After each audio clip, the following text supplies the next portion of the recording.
So the state of affairs at Coventry is about as dire as it's ever been. They've had a long-running poisonous relationship with the fans have with the Sisu group, which is a hedge fund which owns Coventry City. Of course, they left Highfield Road and went to the Ricoh Arena, which they don't own, and they're now in a position where their lease is up next year, and they're in a position where they won't have a base if it stays as it is.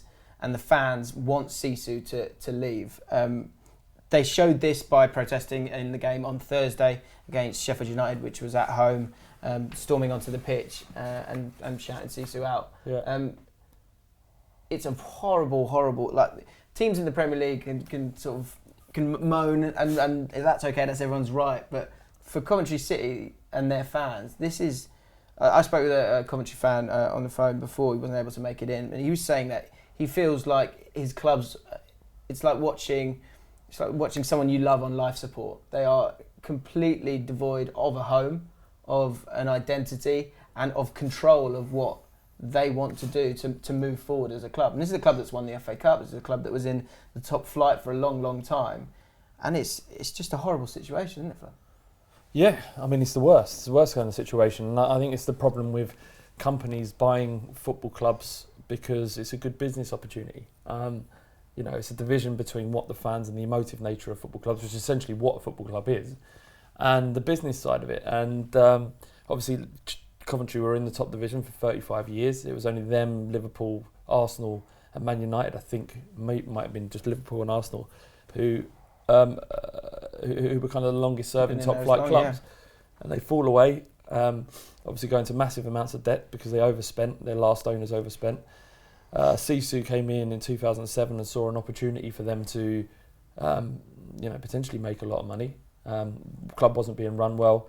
They're involved in financial management, debt restructuring, and they probably obviously saw an opportunity to make money out of Coventry. And a return to the Premier League would have seen a massive profit, and the potential assets that Coventry have. They don't have a stadium, but if they could renegotiate this lease for the Ricoh Arena for 20 years, that's an asset that can be used to make money against. Yeah. And but the problem is none of those things are in any interest to the fans.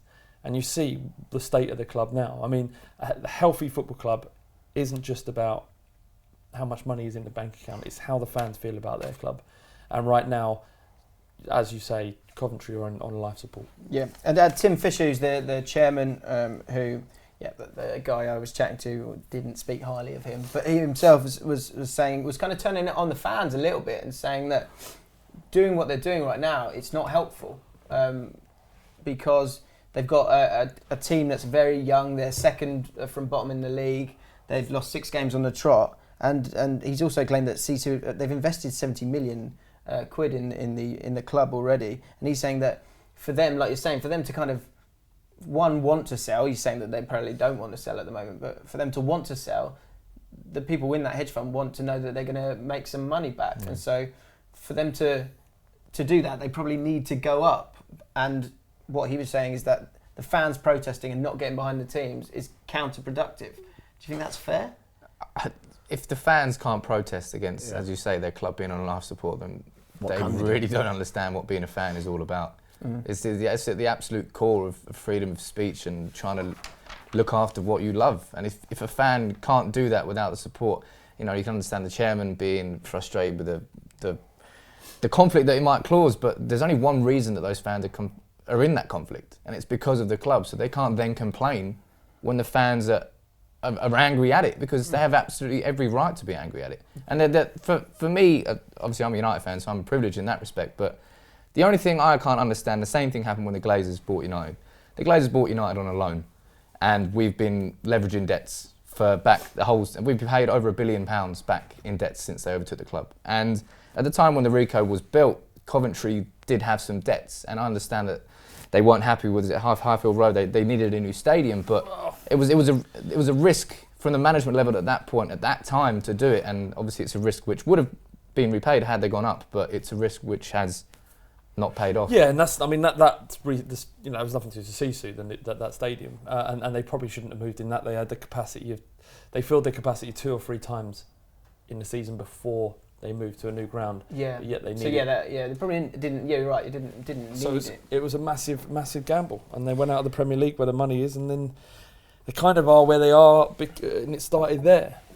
There was another thing that there was a feeling that under Chris Coleman they had quite a good squad there in the Championship, and they had the opportunity to push on, get a couple of players in, and go and do something, and then get back in the Prem, and then you're okay. There's that difficult balance between, like, we've got it at QPR now, as we've kind of given up on that speculate to accumulate thing, and we're trying to have a smarter model where you buy decent young players. If they don't do great, you can still sell them off for the same amount, or if they do great, then you make more money, and that's a healthy model. But they didn't do it at that moment in time, and now it's got worse and worse and worse. And now Coventry fans, would really love to know what you guys feel about it. But from the fan I was chatting to, is they feel that they're at a point now where they don't have any assets to sell. They're not going to get their money back, which is the general idea of a hedge fund. Not speaking for them, but that's the general idea of it, isn't it? You're going to make money, and so they feel like just let them have their club back. And he was saying that. And I think AFC Wimbledon have done it. Got FC United as well. There is that little light there, and football's going towards a different place now. I guess we'll get onto that in a sec. But I guess that's a poorly run club. Elliot, I think you can tell us about a really well run club in Stoke and what they've done.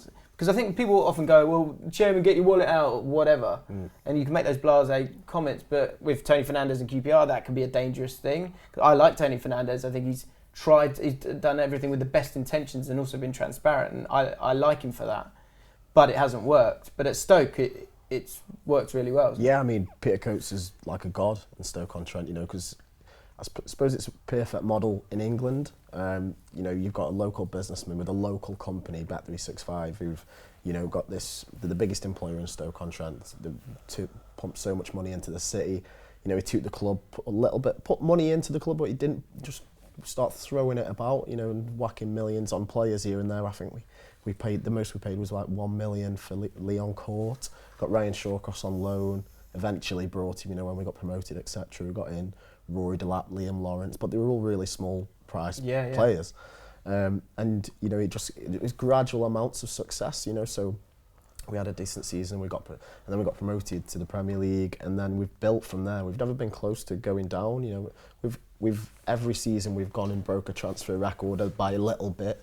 So what would you identify as the trademarks of a well-run club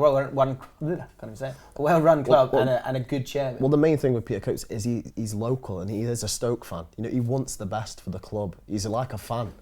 So that's hard to get, though. You know, you've got to find a businessman from a local area who supports the club and, you know, loves his team and wants to see him do well. So passion and loving the club and just like being a fan is probably the key point. I mean, an even better model would be maybe to copy the ones in Germany where the fans own the club. That would be the ideal model for, you know, a club like Coventry. Like, that would be perfect, and the fans would have to say it. Any club.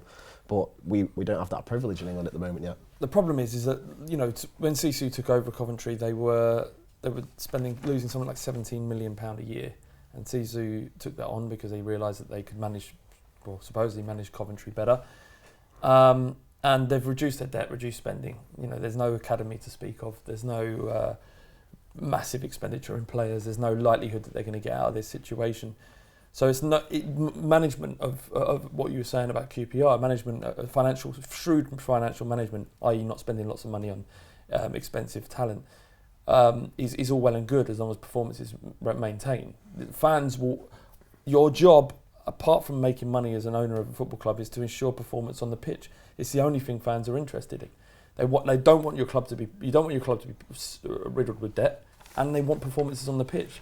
And you know, say if QPR's form continues to sail, people are going to start saying you've got to spend money. You know, and Coventry now are in a situation where they can't fix their team. They can't improve their financial situation because there's no gate receipts. They're making their money out of gate receipts. People are not turning up, and rightfully so, because I wouldn't if I was a Coventry fan. It's time for them to go, and as the guy you spoke to on the phone said, the only thing that's going to save Coventry City's fans is administration and insolvency. And when that happens, they can build their own football club in their own image. Yeah, I completely agree with that, because I think, and one thing I would disagree with is the performance on the pitch. It's important to an extent, but when you're in the situation that Coventry are in, and you've got two options of start back down at the bottom, like an AFC Wimbledon or like those different guys, or just stick with it because you're in League One. Fuck League One. It doesn't matter. Yeah. You just want to be proud of the people that are wearing the shirt and have some kind of belonging and control in what your club is doing, and they haven't got that. Is that the only escape route now? Is the insolvency and starting again? They might turn it around. They might find a magician manager out of nowhere, and something might happen. But the likelihood is that. Well, yeah, QPR were in that position. We had a £10 million loan, and there was a 10% interest on it. So every single year we needed to be paying huge money back, and it got to a point where we were right on the edge apparently, and we got that. God, I can't believe I'm saying it. We got that miracle of Flavio Briatore and Bernie Eccleston, who had a shitload of cash and were able to put that in. I mean, they were poisonous as well, but the money of that saved us and kept us going. And the only other way for us would have been going that route. But the point I think is important is that Coventry are a massive club, and so if it comes to that point that they have to start again, it's not I don't want to say it's not the end of the world. It's a heartbreaking thing for them, but they'll be fine. They will be fine. It will still be Coventry, and again, they'll have control of it. Like AFC fans, obviously they're still angry at what happened with MK Dons, but now they're above them in the league. You know, and they're on course to be kind of matching what Wimbledon did. You know, in a few years they may be in the Premier League, and they've built their own club and they own it themselves. It wouldn't be the end of the world if Coventry do it. It's sickening that they have to, but if they do, there's something good going to come out of it. Is there any sort of precedent in the West Ham Stadium situation that can help them? Because their repayments are, I mean, you're looking at like 1.3 million annual rent they're paying on the Rico, and West Ham are paying what, like 100? They're paying a lot less, aren't they? And does that precedent not help them? I don't know it's too late. I don't know how this Sisu situation. As it stands, they don't have. Is there absolutely no cooperation between Sisu and the Coventry Council to the point where it's quite acrimonious? They've been in court cases with the Coventry City Council.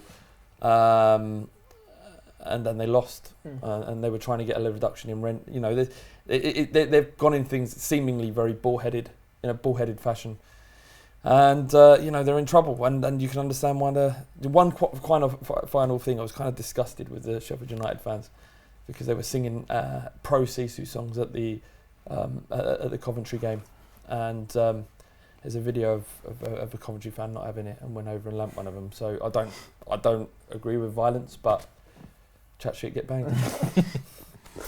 What a beautiful note to end it on. As if Vardy snuck himself into that conversation. So I guess any football fans, let us know what you think about this situation. What's next for Coventry City, and how do you move forward from this, what is a really poisonous situation for them? If you enjoyed this video, give it a like, subscribe to Ball Street, and check out all the other videos this week on Social Club.